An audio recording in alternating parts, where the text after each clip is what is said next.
Hello friends, maths के complete course में मैं मुकेश पंडित आप सबका तहे दिल से स्वागत करता हूं आपकी अपनी चैनल मुकेश मैथ्स अकेडमी पर, जहां पर दोस्तों मैथ्स की पूरी सिलेबस तैयारी की जाती है।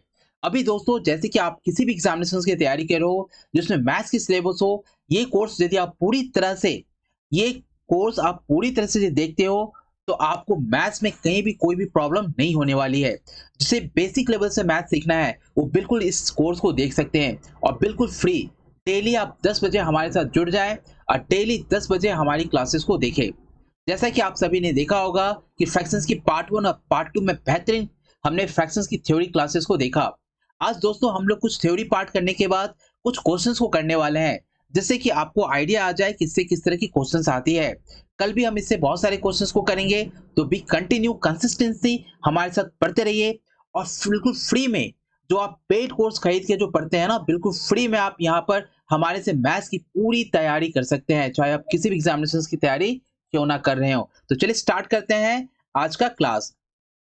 जैसा कि आपने देखा कि हमने बहुत सारे बेसिक चीज पढ़ा, शांत अशांत हमने पढ़ा, टर्मिनेटिंग नॉन टर्मिनेटिंग पढ़ा, रेकरिंग पढ़ा, इसको किस तरह से फ्रैक्शंस में कन्वर्ट करते हैं ये हमने पढ़ा। दोस्तों आज हम कुछ एडिशंस और सब्सट्रैक्शंस के बारे में पढ़ेंगे, किस तरह से फ्रैक्शंस को सब्सट्रैक्शंस और एडिशंस की जाती है। तो आप देख सकते हैं यहाँ पर कि हम कुछ एडिशंस और सब्सट्रैक्शंस देखेंगे, वो भी कैसे वाले, मिक्स वाले। कैसे वाले? मिक्स वाले फ्रैक्शंस हम लोग देखने वाले हैं। जैसा कि आपको मैंने पहला दिन ही बताया था कि जैसे मान लो कि 8 पूर्णांक 1/3 है, ठीक है ना, और प्लस 9 पूर्णांक 1/2 है। तो आपको मैंने क्या बताया था कि ये पूर्णांक है। ये क्या है? पूर्णांक। ये पहले से ही निकली हुई यानी इंटीजर्स। ये क्या है? पूर्णांक है। और ये क्या है? भिन्न है। यानी ये क्या है? भिन्न, यानी फ्रैक्शंस पार्ट है। ठीक है ना। तो इसे मैं इस तरह से लिख सकता हूं, 8 प्लस 1/3 प्लस 9 प्लस 1/2, है ना। तो इसमें 8 और 9 को एक साथ मैं जोड़ दूंगा, तो 8 प्लस 9 कितना हो गया? 17 हो गया। और ये दोनों फ्रैक्शंस पार्ट एक साथ जुड़ जाएंगे, यानी 1/3 प्लस 1/2। तो यहाँ पर क्या हो गया? 17। और उसके बाद मैंने बेसिक बता के रखा था आपको, 2 एकम 2, 3 एकम 3 और नीचे कितना? 6, है ना। तो 17.5/6 हो गया। यदि आपके सामने सब्सट्रैक्शन यदि दे दिया जाए, घटाव दे दिया जाए, मान लीजिए 9.1/2 के साथ 4.1/4/7, ध्यान से समझना।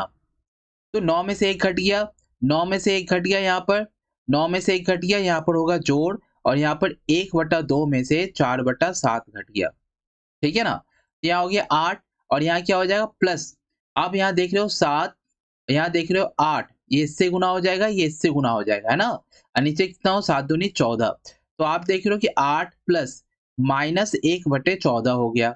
अब ये कैसे होगा सर जी? देखो ये 8 है ना, इसको 7 प्लस 1 कर दो, 7 प्लस 1 कर दिए, और ये इसके साथ आ गया 1/14।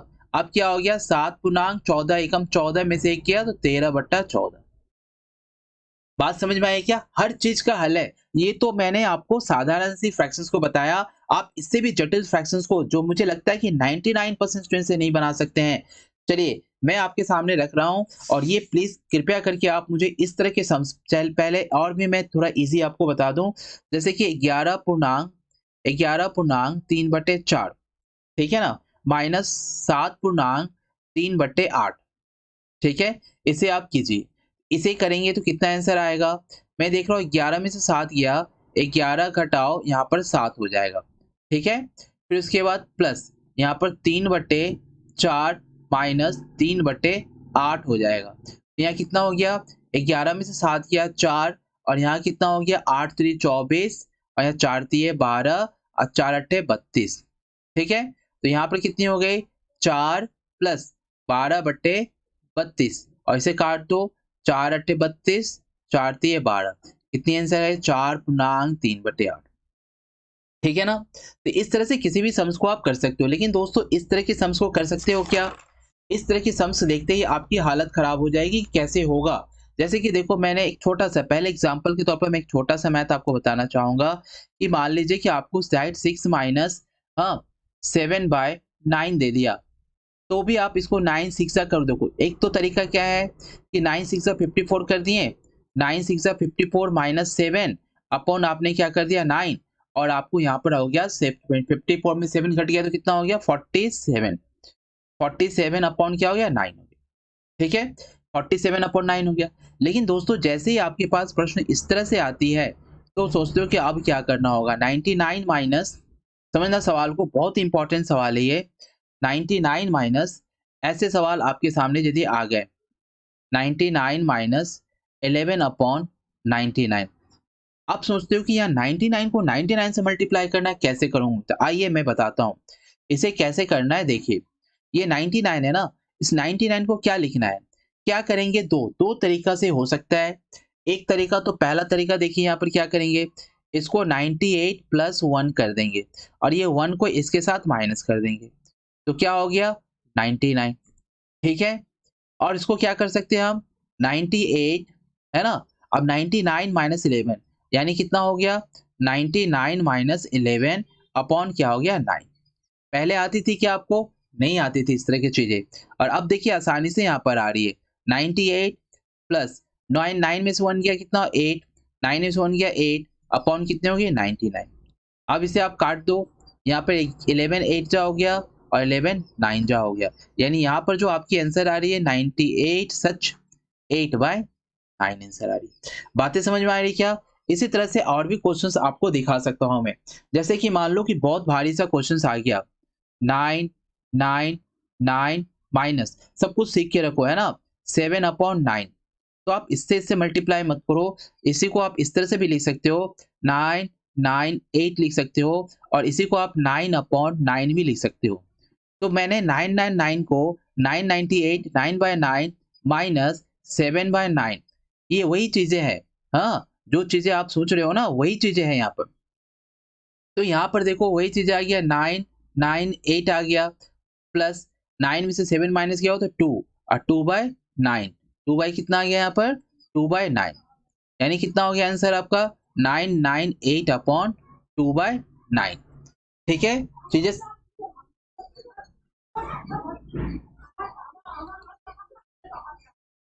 दूसरी चीजें देखो यहाँ पर किस तरह से हम कर सकते हैं। दूसरी चीजें हम कैसे कर सकते हैं, देखो मान लो मैंने ऐसा सवाल ले लिया 999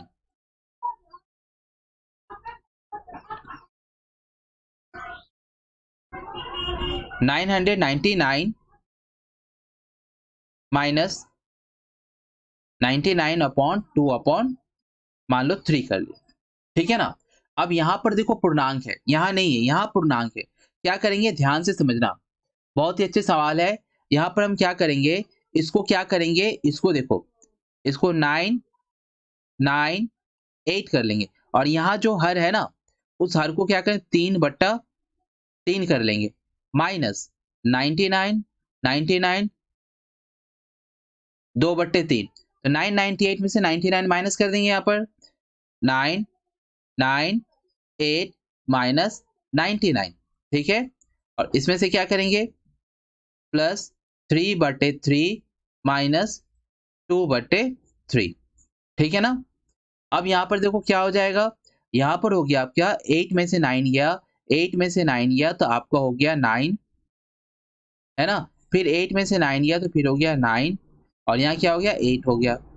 अब यहाँ पर कितना देखो 3 3 9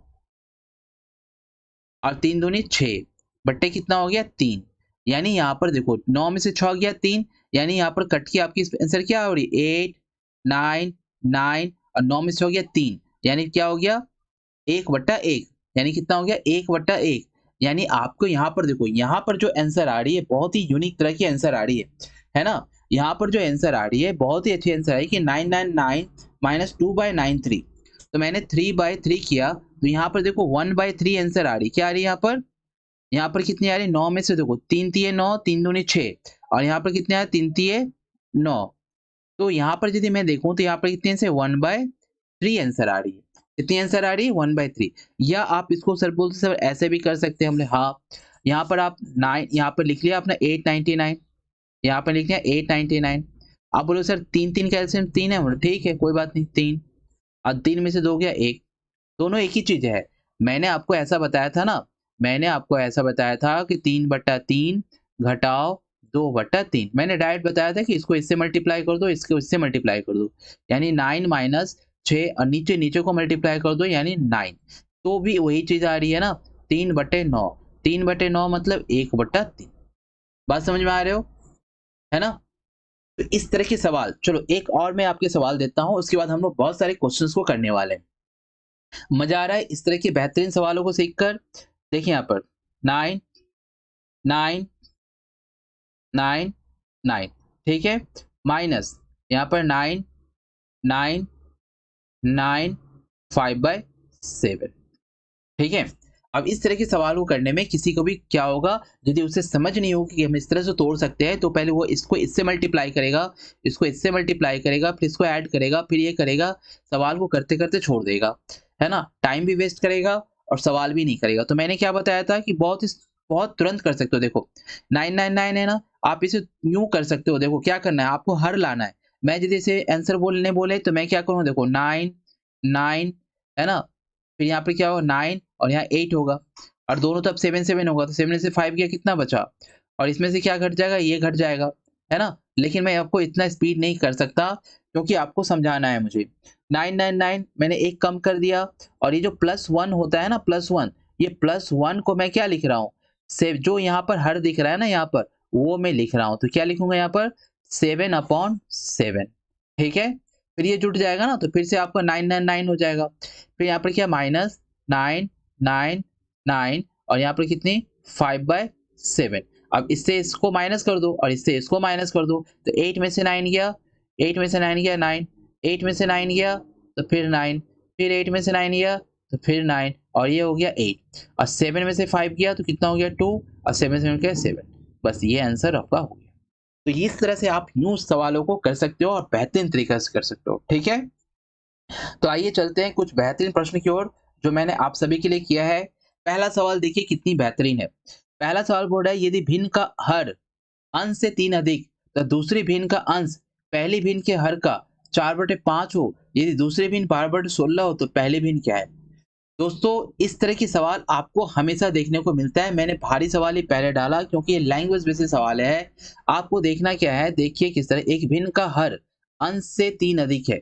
मैंने जानबूझ के पहला ही सवाल भारी डाला है ताकि आप समझ सके कि फ्रैक्शंस ये इस तरह से जो सवाल आती है ना, फ्रैक्शन से आती है। एक भिन्न का हर अंश से 3 अधिक है। अंश को मैंने यदि x माना तो हर क्या, हर से एक भिन्न का हर अंश से 3 अधिक है। अंश से 3 अधिक है मतलब x+3, है ना। तो दूसरी भिन्न का अंश पहली भिन्न के हर का, ध्यान देना, दूसरी भिन्न का अंश, दूसरी भिन्न का अंश पहली भिन्न के हर का, यानी दूसरी एक भिन्न है, दूसरी भिन्न है, दूसरी भिन्न का अंश को मैंने क्या मान लिया y, है ना। पहली भिन्न के हर का, पहली भिन्न के हर, पहली भिन्न के हर कितना है यहाँ पर, पहली भिन्न के हर कितना है x+3 का 4/5 है, का कितना है 4/5, ठीक है। यदि दूसरी भिन्न 12/16 हो तो, यानी दूसरी भिन्न कितनी है 12/16 हो तो पहली भिन्न कितनी है। यानी आपको यहाँ पर समझ में आ रहा है कि दूसरी भिन्न यानी ये क्या है मेरा, ये y क्या है मेरा, पहली भिन्न यानी दूसरी भिन्न का अंश, दूसरी भिन्न का अंश पहली भिन्न के हर का, यानी ये मेरा अंश है, समझना, ये मेरा क्या है अंश है, और पहली भिन्न के हर का 4/5 है। पहली भिन्न के हर का कितना है 4/5 है, ठीक ना, समझ रहे बात को। दूसरी भिन्न का अंश, दूसरी भिन्न का जो अंश है ना, पहली भिन्न के हर का, पहली भिन्न के हर का 4/5 है। यानी जो आप दूसरी भिन्न मेरा क्या देख रहे हो 12/16 दिख रहे हो, देख रहे हो ना। तो पहली भिन्न के हर का 4/5 यानी ये हर, यानी यहाँ पर आप देख रहे हो कि x+3 और यहाँ पर जो 4 बट्टे जो यहाँ पर आप 5 लाए हो, ये किसके बराबर, ये 16 के बराबर। तो मैंने काट दिया 4 चौके 16। अब x+3 बराबर यहाँ पर 20 आ गया, तो x की वैल्यू कितनी आई, 20 में से 3 घट गया 17, 20 में से 3 घट गया तो 17, समझ रहे हो, 20 में से 3 घट गया 17। क्यों, क्योंकि दूसरी भिन्न का अंश जो है ना, दूसरी भिन्न का अंश पहली भिन्न के हर का 4/5 है, पहली भिन्न के हर का 4/5 है। तो मैंने पहली भिन्न के हर का 4/5 कर दिया, यानी दूसरी भिन्न का अंश, यानी जो अंश है दूसरी भिन्न का अंश पहली भिन्न का योग, सॉरी ये इसके बराबर नहीं होगा, ये किसके बराबर 12 के बराबर होगा। किसके बराबर होगा? ये 12 के बराबर होगा। ठीक है, आइए तो यहाँ पर जब 12 के बराबर होगा ये, तो 4 से कटेगा तो कितना 3 हुआ। अब यहाँ कटा x प्लस 3 इक्वल टू यहाँ पर 15, तो x इक्वल टू कितना 15 में से 3 किया तो कितना 12। ठीक है, तो x की वैल्यू कितनी है 12। तो पहली भिन्न कितनी है? पहली भिन्न ये वाला है। पहली भिन्न x की जगह हम क्या बैठाएंगे? x की जगह 12 बैठाएंगे और नीचे क्या बैठाएंगे? 12 में 3 जोड़ेंगे तो क्या हो जाएगा 15, तो 12/15। तो पहली भिन्न क्या हो जाएगी 12/15।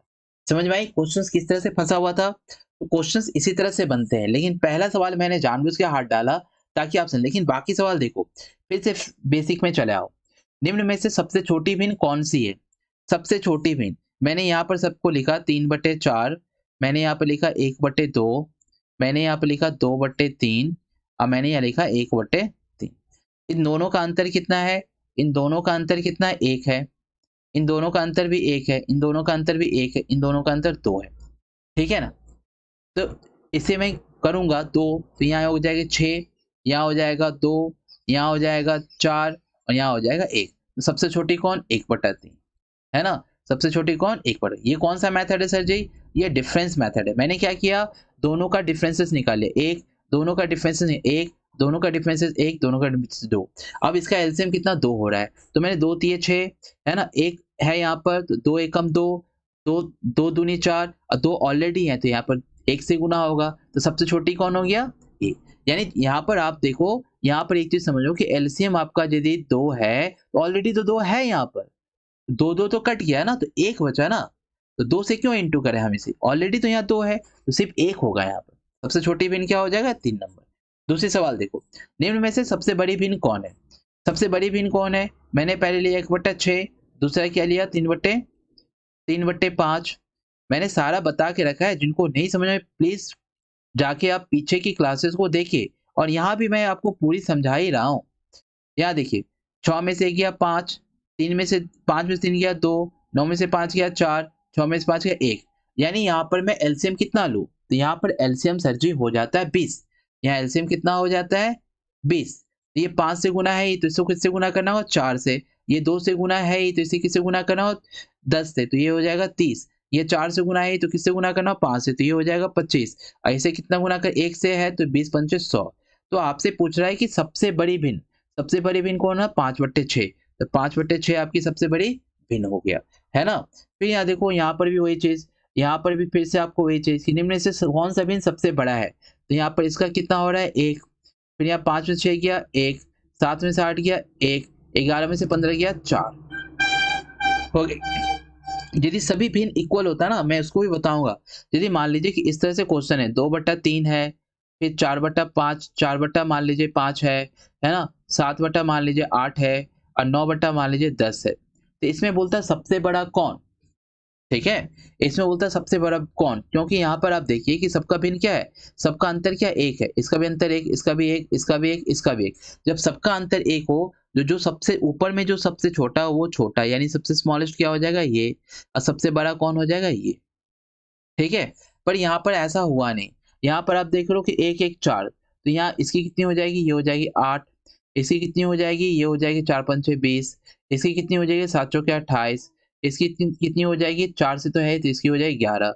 और आपसे पूछा है कि निम्न में से कौन सा भिन्न सबसे बड़ा? सबसे बड़ा कौन? 28 वाला, यानी 7/8। 7/8 आपका सबसे बड़ा। 7/8 क्या है आपका? सबसे बड़ा। समझ रहे हैं आप? मैं सारी चीजें आपको क्लियर करते जा रहा हूँ। ये सवाल बेहतरीन सवाल है। -24/20 का परिमेय तुल्यांक क्या होगा जिसका हर 25 हो? ये बहुत ही खूबसूरत क्वेश्चन है और एग्जाम में आए हुए क्वेश्चन है। -24/20 का जिसका हर क्या हो? समतुल्यांक। मैंने बताया था, आप याद करो, पार्ट 1 के फ्रैक्शंस क्लास में मैंने सब कुछ बता के रखा है। अब इसका बोला समतुल्यांक, तो मैंने इसको काटा 4 से काटा तो ये 5 हो गया। मैंने इसे 4 से काटा तो ये 6 हो गया। अब इसको 25 लाने के लिए क्या करना होगा? 25 लाने के लिए यहाँ भी 5 से गुना करना होगा और यहाँ भी किससे गुना करना होगा? 5 से गुना करना होगा। तो 25 25 6 पंचे 30, यानी कितना होगा? -30। तो यहाँ पर आंसर क्या हो? -30/25। ठीक है, बेहतरीन सवाल है। अब देखो आरोही, आरोही का मतलब होता है असेंडिंग ऑर्डर। आरोही का मतलब क्या होता है, असेंडिंग ऑर्डर होता है, ठीक ना, असेंडिंग ऑर्डर होता है, यानी छोटे से बड़े क्रम में सजाना। तो छोटे से बड़े क्रम में सजाना 3 और 7, यहाँ कितना है 4 का अंतर है, 4 5 यहाँ 1 का अंतर है, 7 9 यहाँ 2 का अंतर है, 1 2 1 का अंतर है, 5 3 2 का अंतर है, ठीक है ना, यानी एलसीएम हो गया 4। तो यहाँ पर आप मल्टीप्लाई करोगे तो क्या 4 तो ऑलरेडी है, यहाँ 3 एकम 3 ही होगा, 1 तो 4 चौके यहाँ पर क्या हो 16, यहाँ 2 है तो 7 दूनी 14, यहाँ 1 है तो 4 एकम 4, यहाँ 2 है तो 3 दूनी 6।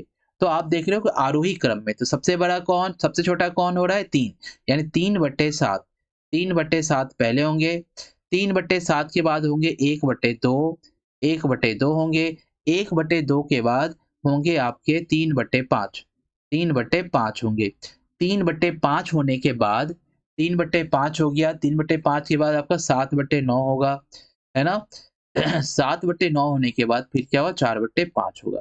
अब मिला लो यहाँ पर कौन सी है, कौन है 3/7, 1/2, 3/5, 7/9, 4/5, ऑप्शन नंबर बी।